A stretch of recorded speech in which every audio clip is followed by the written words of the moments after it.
دوستو channel subscribe like اور share فرمائیں، شکریہ۔ بسم اللہ الرحمن الرحیم، الحمدللہ رب العالمین والصلاة والسلام علی خاتم النبیین۔ پاک ویوز محمد منشا، السلام علیکم، کیسے ہیں جناب؟ تو بات کرتے ہیں، ظاہر ہے اس وقت پاکستان میں گویا سارے مسائل جو ہیں وہ کہیں نہ کہیں مربوط ہیں اس ایک مسئلہ سے، یا اس ایک مسئلہ کی آف شوٹس ہیں، اور وہ ہے کہ جو سپہ سالار اعلیٰ ہے، جو میر لشکر ہے پاکستان کا،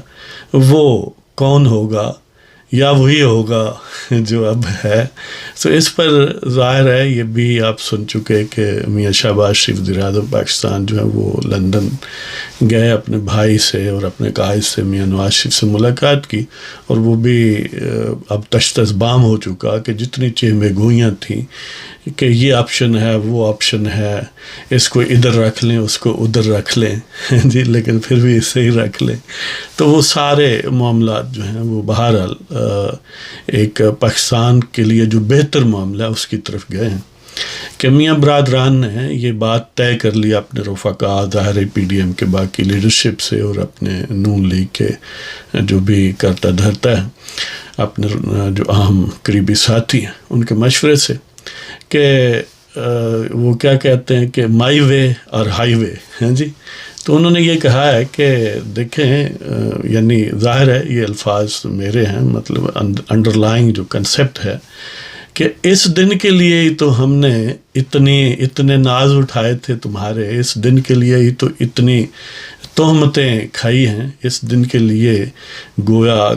مقبولیت کو ایٹ سٹیک کیا، مقبولیت کو خطرے میں ڈالا۔ تو اب وہ کہتے ہیں کہ یہ حق تمہارا نہیں ہمارا ہے جی۔ یہ میں شعر نہیں پڑھ رہا، ویسے بات کر رہا ہوں۔ تو مطلب یہ ہے کہ انہوں نے یہ فیصلہ کیا ہے کہ وزیر اعظم پاکستان کا یہ ایکسکلوسیو اختیار ہے کہ وہ کس کو آرمی چیف اپوائنٹ کرتا ہے اور کس کو نہیں کرتا، یا کس کو ایکسٹینشن دیتا ہے یا نہیں دیتا۔ ویسے یعنی یہ ایبسولوٹ اختیار ہے وزیر اعظم پاکستان کا، اور ہونا بھی یہ چاہیے کہ جو ملک کا چیف ایگزیکٹو ہے، جو منتظم اعلیٰ ہے یا منتظم اعظم ہے جی، تو اگر اس کو یہ اختیار نہیں دینا تو پھر وہ کاہے کا وزیر اعظم ہے؟ وہ یعنی اختیار کا جب ہم کہتے ہیں اس حوالے سے، تو that includes appointment of army chief, removal of army chief and an extension in the term of army chief, کہ وہ تعیناتی، برطرفی اور اس میں توسیع کرنے کا بالکل پوری طرح مجاز ہے۔ اب اگر مجاز ہے تو جب وہ ایکسٹینشن دیتا ہے، لوگ غصہ یا لوگوں میں چہمگوئیاں کیوں ہوتی ہیں؟ اصل میں بات یہ ہے کہ ایز سچ اختیار تو ہے، لیکن اگر وہ اختیار کہیں کسی اور مرکز ثقل سے مینیپولیشن کے نتیجے میں استعمال ہو تو ظاہر ہے وہ ملک کے لیے برا ہوتا ہے۔ جیسا کہ یہ قباحت، ویسے تو پاکستان میں پہلے دن سے ہی کچھ قباحت پسند لوگ جو ہیں انہوں نے زبردستی قباحت کو انٹر کیا باڈی پولیٹک میں، آل سامرین جن کے سرگنا اس وقت ایوب خان بنے، اور ان کی جو روحانی آل اولاد ہے اور شاید جسمانی بھی، وہ ابھی تک کسی نہ کسی طرح متاثر کرتی ہے۔ تو ظاہر ہے یہ کہانی بڑی لمبی ہے۔ تو مطلب یہ ہے کہ اگر مینیپولیشن وہ کرتے رہیں تو وہ جب براہ راست اقتدار میں آتے تھے تو ایکسٹینشن ہوتی تھی، یعنی مارشل لا لگاتے تھے، لیکن پھر کیانی صاحب کے دور سے یہ گویا ایسا چسکا ڈالا گیا کہ نہ ہنگ لگے نہ پھٹکڑی تو رنگ بھی چوکھا، یعنی ذمہ داری نہیں ہے لیکن ہم آرمی چیف ہم ہی رہیں گے۔ ہونا تو یہ چاہیے تھا کہ جس نے اتنا سیکیورٹی لیبس کے ملک پر کوئی حملہ آور ہوتا ہے اور آپ کو پتہ ہی نہیں چلتا، یا آپ اس کے کو کنسپیریٹر ہیں یا اس کے پارٹنر یا اس کے فیسیلیٹیٹرز ہیں، جو اس کیٹیگری میں بھی رکھیں، لیکن سادہ سی بات ہے کہ حملہ ہوا ہے اور آپ نے کچھ بھی نہیں کیا، ہونا تو کورٹ مارشل چاہیے تھا، لیکن ان کو ازراہ کرم جی تو توسیع دی گئی، اور پوری 3 سال کی توسیع دی گئی۔ کمال ہے یہ بات۔ تو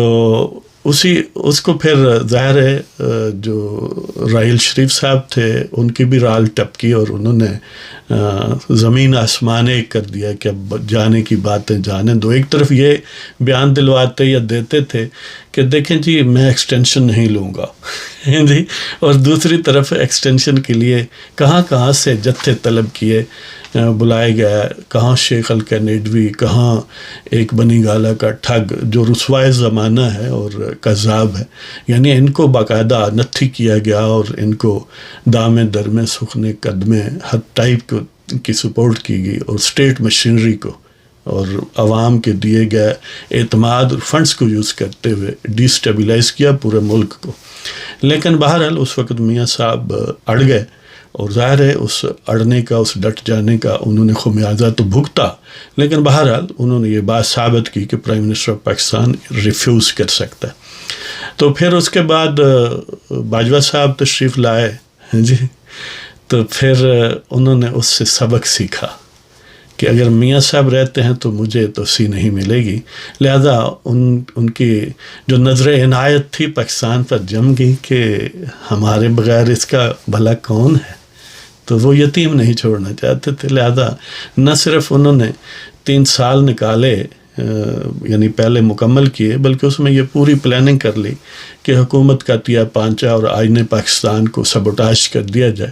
اور اس کے جو کور کانسپیریٹرز تھے، ظاہر کھوسا صاحب تھے، گلزار تھے، ثاقب نثار تھے، اور پتہ نہیں کیا کہا جان نثار تھے، جنہوں نے بہرحال یہ زخم اس قوم کو عطا کیے. تو پھر ایک یعنی ایسا شخص جو اپنے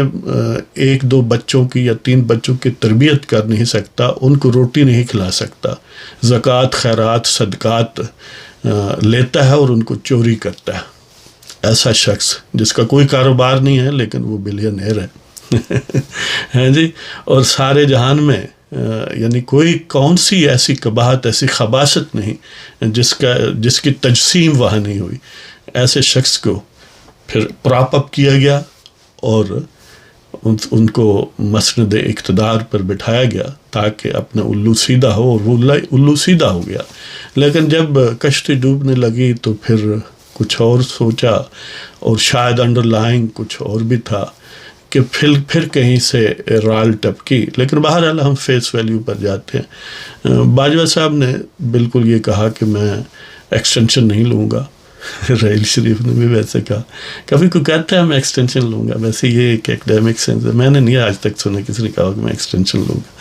تو بہرحال وہ گویا الٹیمیٹلی ایسا ہی ہوا. تو میاں برادران نے کہا ہے کہ یہ دونوں معاملات، ایک تو الیکشن ہم اپنی مرضی سے یعنی in accordance with the constitution اور رفقا کی مرضی سے کرائیں گے، کسی جو ناٹک، کسی ڈرامے، کسی یعنی جو جتھا بازی ہے اس کے نتیجے میں مروب ہو کر نہیں ہوں گے. تو یہ پاکستان کے لیے گویا مبارکباد کا پہلو ہے کہ بہرحال the one who leads he must have spines. وہ اس کے پاس یہ ریفیوزل کا جو جرت ہے وہ ہونی چاہیے. اور دوسرا اسی طرح اہم، سب سے عام یہ کہ تقرری وہ کہتے ہیں. یہ ویسے عجیب بات یہ ہے کہ کچھ خبریں ایسی کہ جی مشترکہ دوستوں نے یہ کہا کہ باجوہ صاحب ہی رہ جائیں، ویسے تو وہ نہیں چاہتے. اچھا جی، یہ مشترکہ دوست بھی بڑی عجیب چیز ہیں یار. یہ کبھی آئین پاکستان کے ساتھ بھی کھڑا ہو لیا کریں یار. مشترکہ دوست یہ ایک طرف آئین کے دوست بنے، ایک طرف پاکستان کے یا پاکستان کے عوام کے. اور یہ مشترکہ دوست جو ہیں وہ بہرحال ان کی مانی نہیں گئی. تو وہ ایک ساتھ یہ بھی آپ نے سنا ہوگا کہ کہیں بعض لوگوں کا یہ خیال ہے کہ کسی ملاقاتی سے حضرت نے اس تعصف کا اظہار کیا کہ وہ کاش 2019 میں بھی توسیع جو ہے وہ نہ لیتے تو اچھا ہوتا. جی، احسان دانش نے کہا تھا کہ توبہ کی نازشوں پہ ستم ڈھا کے پی گیا، توبہ کی نازشوں پہ ستم ڈھا کے پی گیا، پی اس نے جب کہا تو میں گھبرا کے پی گیا. یعنی وہ ویسے تو نہیں، بس وہ کہا نا مشترکہ دوستوں نے تب بھی، اور شاید اب بھی کچھ لابیوں کی. تو وہ اسی طرح وہ بڑا مشہور ہے نا غالب کا شعر کہ میرے قتل کے بعد اس نے جفا سے توبہ، کہ میرے قتل کے بعد اس نے جفا سے توبہ، ہائے اس دودھ پشیماں کا پشیماں ہونا۔ دیکھیں کتنے سال 25 کروڑ لوگوں کے کس کی نظر ہو گئے، اور اب پشیمانی۔ ہاں، اس پشیمانی کا یہ ایک تازہ شعر اسی ایشو پر ابھی، کہ حالت نزاع ہے حضرت توبہ گناہ ہے، حالت نزاع ہے حضرت توبہ گناہ ہے، اس زود پشیمانی پہ سب حیراں ہیں۔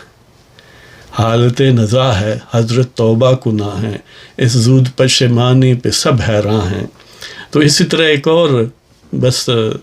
آج دل کچھ ایسے ہی تو جام خالی ہو گیا تو ہم نے توبہ کر لی، جام خالی ہو گیا تو ہم نے توبہ کر لی، جاتے جاتے ثواب سے جھولی بھر لی۔ مزے ہیں نا؟ تو رند کے رند رہے اور آج سے جنت بھی نہ گئی، ہیں جی۔ تو بہرحال پھر بھی دیر آئے درست آئے، اگر یہ بات الٹیمیٹلی سمجھ آ گئی ہے تو فری کین جو ہیں ان کے لیے بھی یہ اچھا ہے، اور ملک کے لیے تو بہت ہی اچھا ہے، اس لیے کہ اب یہ ایلیمنٹ جو کہ ڈیسٹیبلائزنگ ایلیمنٹ تھا اوریجنلی، جس نے بیسیکلی سب سے زیادہ کنٹریبیوٹ کیا، جو آج تک حشر 2016 سے آن ورلڈ ہو رہا ہے، پہلے والوں نے اپنا حصہ ڈالا، لیکن سب سے بڑا حصہ اس سورس سے نمودار ہوا، اور اب تک ہیجان کا ملک شکار ہے، اور وہ جنہیں کوئی باعزت اور معزز شخص اپنی بیٹھک میں نہ بٹھائے وہ دندناتے پھرتے ہیں، اور وہ جنہیں ایس ایچ او وزیر آباد لفٹ نہ کرائے وہ آرمی چیف مقرر کرنے پر بضد ہیں، ورنہ ان سے پوچھے ہو تمہیں اختیار بھی تھا، تمہیں موقع بھی ملا تھا، تو اس وقت کہاں تھے؟ ہیں جی۔ اب کوئی صاحب کہیں گے کہ دیکھیں جی انہوں نے تو عدم اعتماد کے موقع پر بھی آفر کی تھی تو حضرت نے انکار کیا، لیکن اس ایٹماسفیئر میں لیگی جو ہے وہ ظاہر ہے بد اعتمادی اتنی زیادہ تھی کہ ڈائنامائٹ تھا دونوں کے لیے، the one who strikes first would win، تو the one who has stricken first might have won، جو بھی کہیں آپ، لیکن بات یہی ہے کہ یہ ویسے ہی خلفشار نہیں پڑتا، وہ کہیں نہ کہیں کچھ نہ کچھ ہوتا ہے تو دھواں اٹھتا ہے۔ تو بہرحال یہ اہل پاکستان کو، آئین پسندوں کو، اور جو پاکستان میں امن و ترقی کا دور دیکھنا چاہتے ہیں، ان کے لیے میں سمجھتا ہوں کہ اس بعدت خرابی بسیار اگر ایسا ہو گیا ہے تو زبردست ہے۔ اللہ تعالیٰ پاکستان کو قائم اور دائم رکھے، اور جنہوں نے بھی پاکستان کے مفاد کے لیے کام کیا، وہ کسی وردی میں بھی تھے، وہ ٹوٹی ہوئی چپلوں میں تھے یا وردیوں میں تھے، یا عام مزدور، کسان، جو بھی سیاستدان، کارخانے دار یا جنرل تھے یا ججز تھے، ہم ان سب کو سلوٹ کرتے ہیں، ان کی خیریت کے لیے اس دنیا میں بھی اور آخرت میں بھی دعا گو ہیں۔ لیکن جنہوں نے بھی ایکسپریسلی اور سسٹمیٹیکلی اس پر اصرار کیا کہ ہم نے ذاتی مفاد ہر صورت میں لینا ہے at the expense of the benefit of Pakistan, at the expense of the interest of Pakistan, تو ہم ان کے لیے برت اور بیزاری کا اظہار کرتے ہیں۔ تو بہرحال بات لمبی ہو گئی، اجازت چاہتا ہوں جناب، اللہ تعالیٰ سب کو خوش و خرم رکھے، پاکستان زندہ باد، خدا حافظ۔